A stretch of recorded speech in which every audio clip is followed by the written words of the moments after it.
શ્રી ગણેશાય નમઃ. ઓમ નમઃ શિવાય. હર હર મહાદેવ. બ્રહ્માજી નારદજીને વિભિન્ન પુષ્પો, અન્ન તથા જળ આદિ ધારાઓથી શિવજીની પૂજાનું મહાત્મ્ય બતાવે છે. જે લક્ષ્મી પ્રાપ્તિની ઈચ્છા રાખતા હોય તેમણે બિલ્વપત્ર, સતપત્ર અને શંખ પુષ્પથી ભગવાન શિવની પૂજા કરવી. જો 1,00,000 પુષ્પોથી ભગવાન શિવની પૂજા સંપન્ન થઈ જાય તો તમામ પાપોનો નાશ થાય છે અને લક્ષ્મીની પ્રાપ્તિ થાય છે, એમાં કોઈ સંશય નથી. પ્રાચીન પુરુષોએ કમળોનો એક પ્રસ્થ બતાવ્યો છે. 1,000 બિલ્વપત્રોનો પણ એક પ્રસ્થ કહેવાય છે. પ્રસ્થ એ એક પ્રકારનું માપ છે. આ માપથી પત્ર, પુષ્પ વગેરેને તોલવામાં આવે છે. આ રીતે 1,00,000 સંખ્યાવાળા ફૂલોથી શિવની પૂજા થઈ ગયા પછી સકામ પુરુષ પોતાનું સંપૂર્ણ ઈચ્છિત પ્રાપ્ત કરે છે. અને જો ઉપાસકના મનમાં કોઈ કામના ન હોય તો તે આ પૂર્વોક્ત પૂજનથી શિવ સ્વરૂપ બની જાય છે. મૃત્યુંજય મંત્રના જ્યારે 5,00,000 જપ પૂરા થાય ત્યારે ભગવાન શિવ પ્રત્યક્ષ દર્શન આપે છે. 1,00,000 જપથી શરીરની શુદ્ધિ થાય છે. 2,00,000 જપથી પૂર્વજન્મની વાતોનું સ્મરણ થાય છે. અને 3,00,000 જપ પૂરા થઈ જવાથી કામ્ય વસ્તુઓની પ્રાપ્તિ થાય છે. 4,00,000 પૂરા થવાથી સ્વપ્નમાં ભગવાન શિવના દર્શન થાય છે. અને જ્યારે 5,00,000 જપ પૂરા થાય તો ભગવાન શિવ ઉપાસક સમક્ષ તત્કાળ પ્રગટ થાય છે.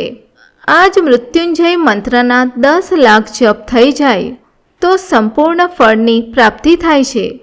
જે મોક્ષની અભિલાષા રાખે છે તેણે 1,00,000 દર્ભ દ્વારા શિવનું પૂજન કરવું જોઈએ. સર્વત્ર જગ્યાએ લાખની જ સંખ્યા સમજવી જોઈએ.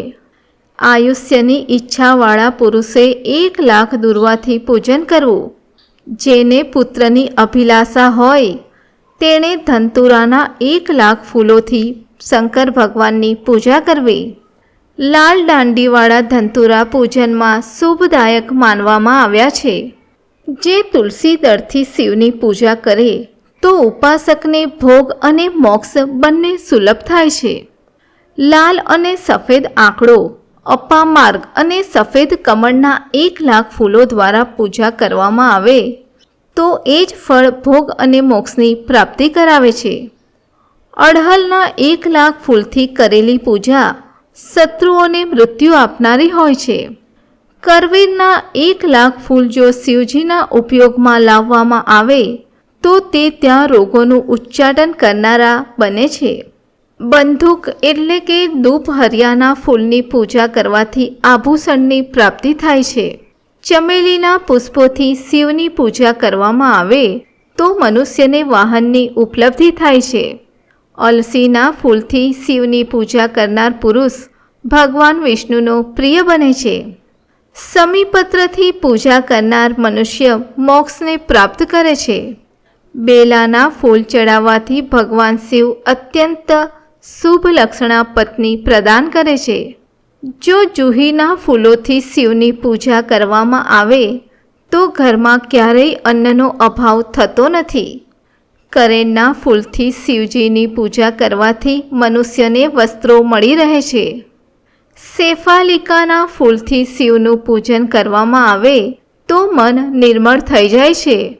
અને 1,00,000 બિલ્લીપત્ર ચઢાવવાથી મનુષ્ય પોતાની બધી જ કામ્ય વસ્તુઓ પ્રાપ્ત કરી લે છે.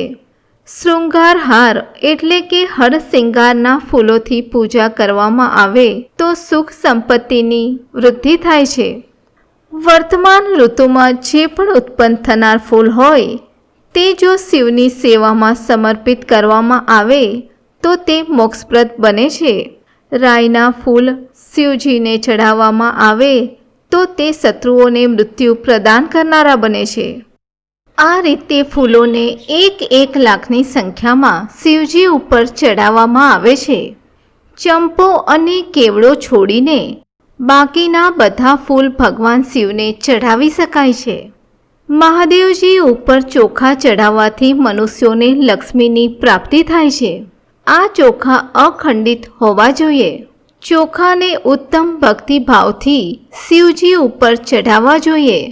રુદ્ર પ્રધાન મંત્રથી પૂજા કરીને ભગવાન શિવની ઉપર બહુ સુંદર વસ્ત્રો ચઢાવવા, એ વસ્ત્રો પર ચોખાને સમર્પિત કરવા તો તે ઘણું જ ઉત્તમ કહેવાય છે. ભગવાન શિવની ઉપર ગંધ, પુષ્પ વગેરેની સાથે સાથે જો એક શ્રીફળ ચઢાવીને ધૂપ, દીપ આદિનું નિવેદન કરે તો પૂજાનું પૂરેપૂરું ફળ પ્રાપ્ત થાય છે.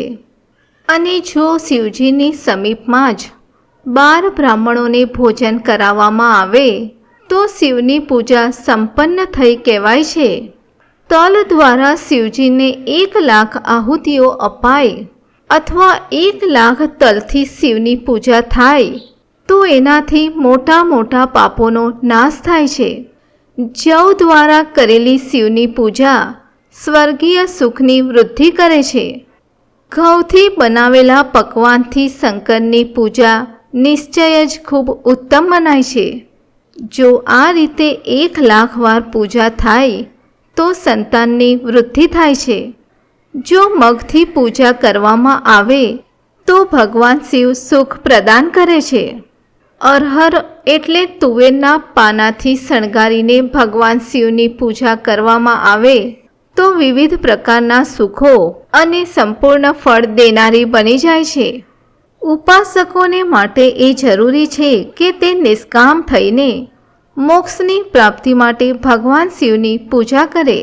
ભક્તિભાવથી વિધિપૂર્વક શિવ પૂજા કરીને ભક્તોએ પછી જળધારા શિવજીને સમર્પિત કરવી જોઈએ. તાવમાં જે માણસ બકવાસ કરે તેની શાંતિ માટે શિવજી પર કરેલી જળધારા શુભકારક માનવામાં આવે છે. શતરુદ્રીય મંત્રથી, રુદ્રીના 11 પાઠથી, રુદ્ર મંત્રોના જપથી, પુરુષ સૂક્ત 6 રૂચાવાળા રુદ્ર સૂક્તથી, મહામૃત્યુંજય મંત્રથી, ગાયત્રી મંત્રથી અથવા શિવના શાસ્ત્રોક્ત નામોની આગળ પ્રણવ અને અંતમાં નમઃ પદ જોડીને બનાવેલા મંત્રો દ્વારા શિવજી પર જળધારા અર્પિત કરવી જોઈએ. સુખ અને સંતાનની વૃદ્ધિ માટે જળધારા દ્વારા પૂજન ઉત્તમ ગણાયું છે. ઉત્તમ ભસ્મ ધારણ કરીને ઉપાસકે પ્રેમપૂર્વક શુભ અને દિવ્ય દ્રવ્યો દ્વારા શિવની પૂજા કરવી જોઈએ. જો શિવ પર એમના સહસ્ત્ર નામ મંત્રોથી ઘીની ધારા કરવામાં આવે તો ઘરમાં વંશનો વિસ્તાર થાય છે, એમાં સંશય નથી. જો 10,000 મંત્રો દ્વારા શિવ પૂજન થાય તો પ્રમેહ રોગની શાંતિ થાય છે અને ઉપાસકોને મનોવાંછિત ફળની પ્રાપ્તિ થાય છે. જો કોઈને નપુંસકતા આવી ગઈ હોય તો તેણે ઘીથી શિવજીની સારી રીતે પૂજા કરવી જોઈએ અને બ્રાહ્મણોને પણ ભોજન કરાવવું જોઈએ. જો બુદ્ધિ જડ થઈ ગઈ હોય તો એ અવસ્થામાં સાધકે માત્ર સાકર મિશ્રિત દૂધની ધારા ચઢાવવી જોઈએ. આવું કરવાથી એને બૃહસ્પતિ સમાન ઉત્તમ બુદ્ધિ પ્રાપ્ત થાય છે. જ્યાં સુધી 10,000 મંત્રોના જપ પૂરા ન થાય ત્યાં સુધી દૂધની ધારા દ્વારા ભગવાન શિવનું પૂજન ચાલુ રાખવું. જ્યારે તનમાં મનમાં અકારણ જ ઉચ્ચાટન થવા લાગે, જીવનમાં નિરસતા આવે, ક્યાંય પ્રેમ ન રહે, કશું ગમે નહીં, દુઃખ વધી જાય અને ઘરમાં કલેશ થાય, ત્યારે પણ સાકર મિશ્રિત દૂધની ધારા કરવાથી બધા દુઃખોનો અંત આવે છે, દુઃખો નષ્ટ થાય છે. જો શિવજીની પૂજા મતથી કરવામાં આવે તો ક્ષય રોગ દૂર થાય છે. જો શિવ પર શેરડીના રસની ધારા કરવામાં આવે તો તે પણ સંપૂર્ણ આનંદને પ્રાપ્ત કરાવે છે. ગંગાજળની ધારા તો ભોગ અને મોક્ષ બંને ફળને દેનારી છે. આ બધી જે ધારાઓ બતાવવામાં આવી છે એ સર્વને મૃત્યુંજય મંત્રથી ભગવાન શિવને ચઢાવવામાં આવે છે અને શિવજીના મંત્રના 10,000 જપ પૂરા કરી 11 બ્રાહ્મણોને ભોજન કરાવવું જોઈએ. ઓમ મૃત્યુંજયાય નમઃ. ઓમ સૂક્ષ્મતનવે નમઃ. ઓમ જગદ્વ્યાપિને નમઃ.